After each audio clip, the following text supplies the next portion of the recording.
Three, two, one. Assalamualaikum warahmatullahi wabarakatuh. Perkenalkan, nama saya Dede Sendianto, NIM 2110164. Pada kesempatan kali ini saya akan menerangkan tentang pengertian pendekatan hermeneutika dalam studi Islam. Akar kata hermeneutika berasal dari istilah Yunani dari kata kerja hermeneuon yang berarti menafsirkan.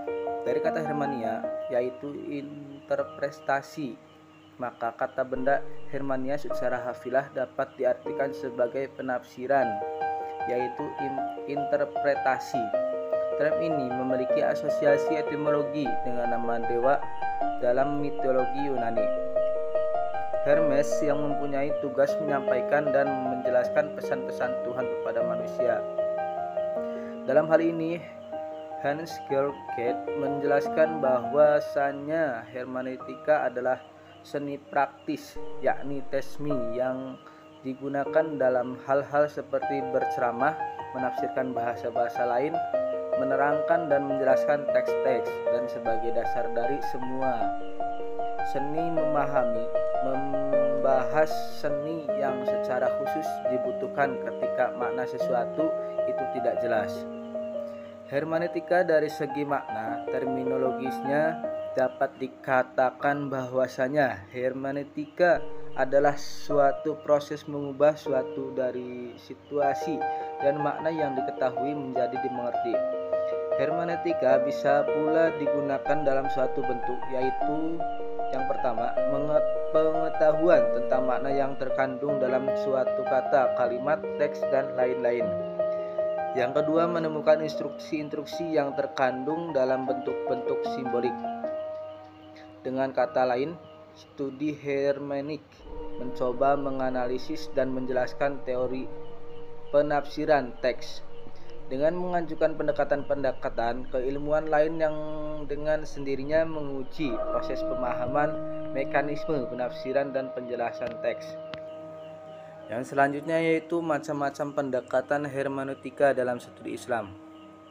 Yang pertama, hermeneutika teoritis atau epistemologi. Epistemologi berasal dari kata Yunani episteme dan logos. Episteme bisa diartikan pengetahuan atau kebenaran dan logos diartikan pikiran. Kata atau teori epistemologi secara etimologi dapat diartikan teori pengetahuan yang benar, dan lazimnya hanya disebut teori pengetahuan yang dalam bahasa Inggrisnya menjadi theory of knowledge. Yang selanjutnya itu hermeneutika filsafat atau ontologi. Ontologi pertama kali dikenalkan oleh Christian Wolff pada tahun 1679 sampai 1714. Istilah ontologi sendiri berasal dari bahasa Yunani, yaitu ta onta berarti yang berada dan logi berarti ilmu pengetahuan atau ajaran. Dengan demikian, ontologi adalah ilmu pengetahuan atau ajaran tentang yang berbeda-beda. Hermeneutika filsafat ini merupakan proses pemahaman atau prapemahaman, yaitu pertemuan antara pembaca dan teks. Hermeneutika filosofis berpendapat dengan tegas bahwa penafsiran atau pembaca telah memiliki prasangka atau prapemahaman teks atas teks yang dihadapi sehingga tidak mungkin untuk menghasilkan makna yang objektif atau makna yang sesuai penggagas teks. Hermeneutika tidak bertujuan untuk memperoleh makna yang objektif sebagaimana teori hermeneutika, melainkan pada pengungkapan mengenai desain manusia dalam temporalitas dan historikalnya. Implikasinya, konsep mengenai apa yang terlibat dalam penafsiran yang pada akhirnya bergeser dari produksi sebuah teks yang sudah ada sebelum menjadi berpartisipasi dalam komunikasi yang berlangsung antara masa lalu dan masa kini. Yang selanjutnya yaitu hermeneutika kritis.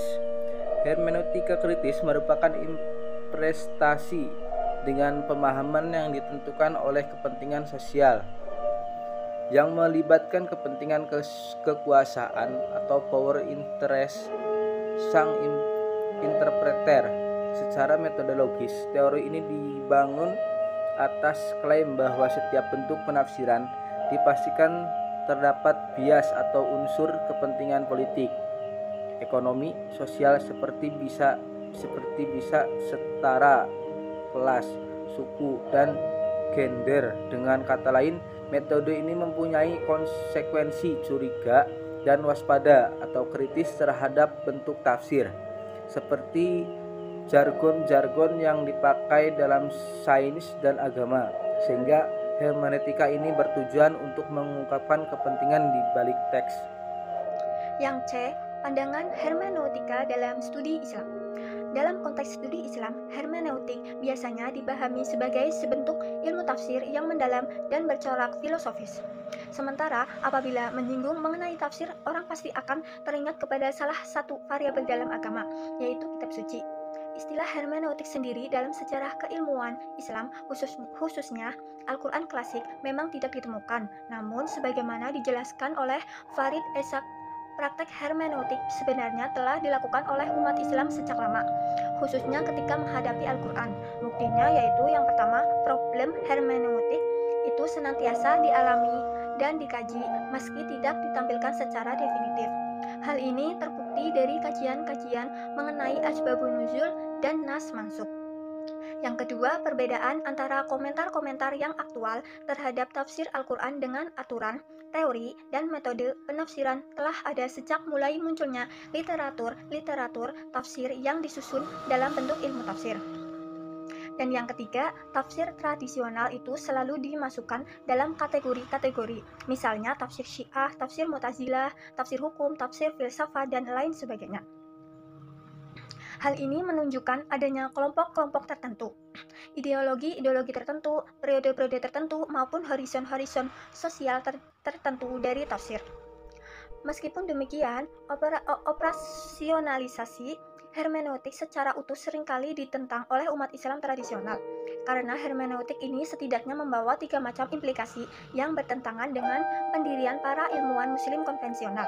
3 macam implikasi tersebut, yang pertama, hermeneutik membawa implikasi bahwasanya tanpa konteks, teks itu tidak berharga dan bermakna, sementara ide tradisional menyatakan bahwa makna yang sebenarnya itu adalah apa yang dimaksud oleh Allah Subhanahu wa Ta'ala. Yang kedua, hermeneutik memberikan penekanan kepada manusia sebagai perantara yang menghasilkan makna.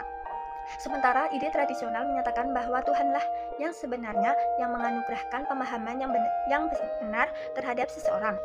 Dan yang ketiga, sangat berbeda dengan tradisi hermeneutik, ilmuwan muslim tradisional telah membuat pembedaan yang tidak terjembatani antara teks Al-Quran dan tafsir serta penerimanya. Teks Al-Quran dianggap sangat sakral, sehingga makna yang sebenarnya tidak mungkin bisa dicapai.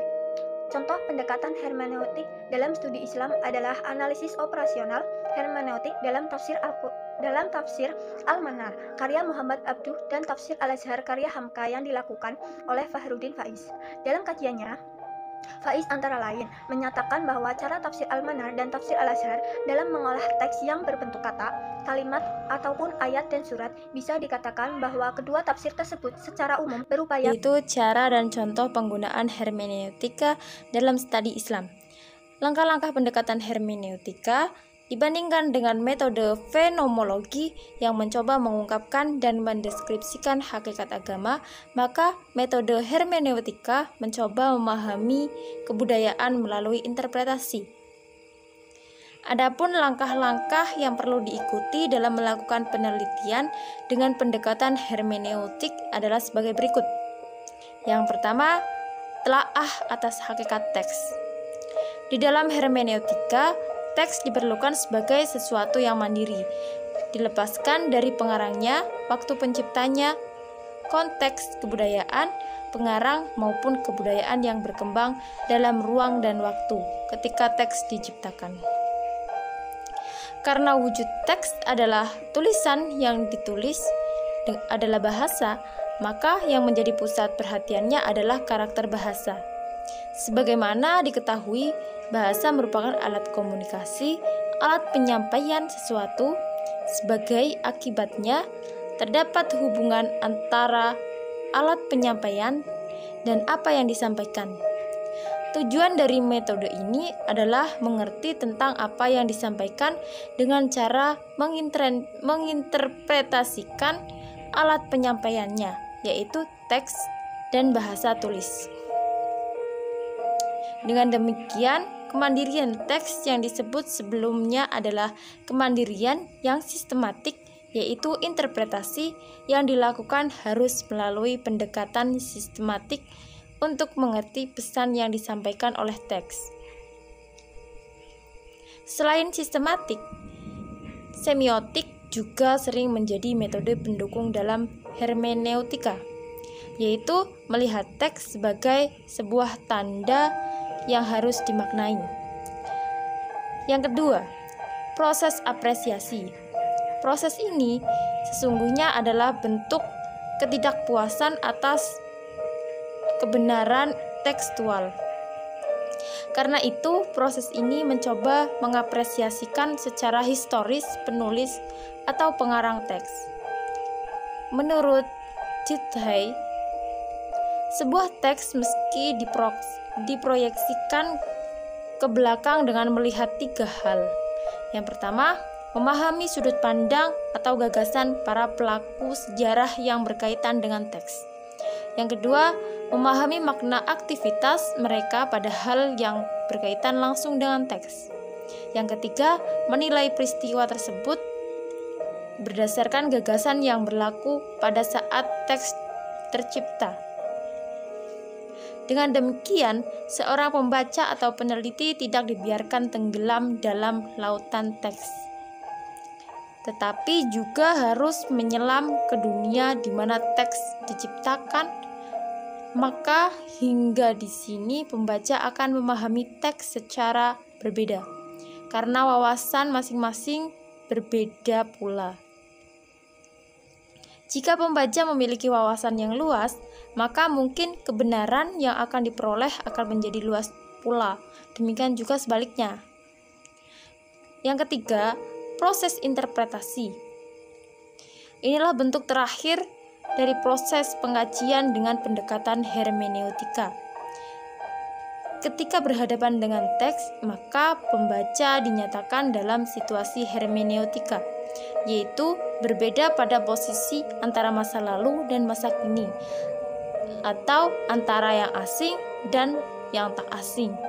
Masa lalu dan asing karena tidak mengetahui masa lalu teks, dan masa kini dan tak asing karena mengetahui teks yang sedang dihadapi. Sebagai seorang menempati posisi antara, maka ia harus menjembatani masa lalu dan masa kini melalui interpretasi. Pembaca atau peneliti harus mampu menghadirkan kembali makna-makna yang dimaksudkan ketika teks diciptakan.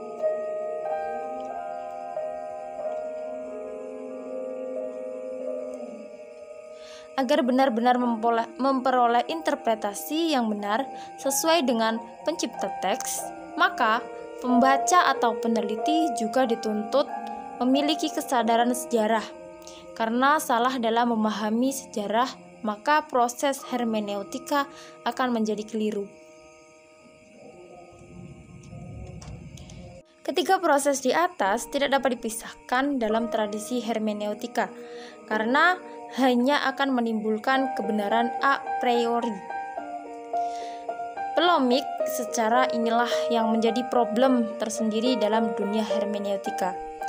Jika mengabaikan proses-proses di atas, maka sekali lagi teks, baik tulisan maupun simbol-simbol alam yang hadir di hadapan kita bukanlah satu-satunya pusat perhatian terbatas, tetapi harus melampaui teks tersebut menjangkau esensi dan konteks kelahiran teks. Dengan kata lain, pembaca harus mampu berdialog dengan teks dengan segala hal yang dapat membantu pemahaman yang paling dekat kepada kebenaran.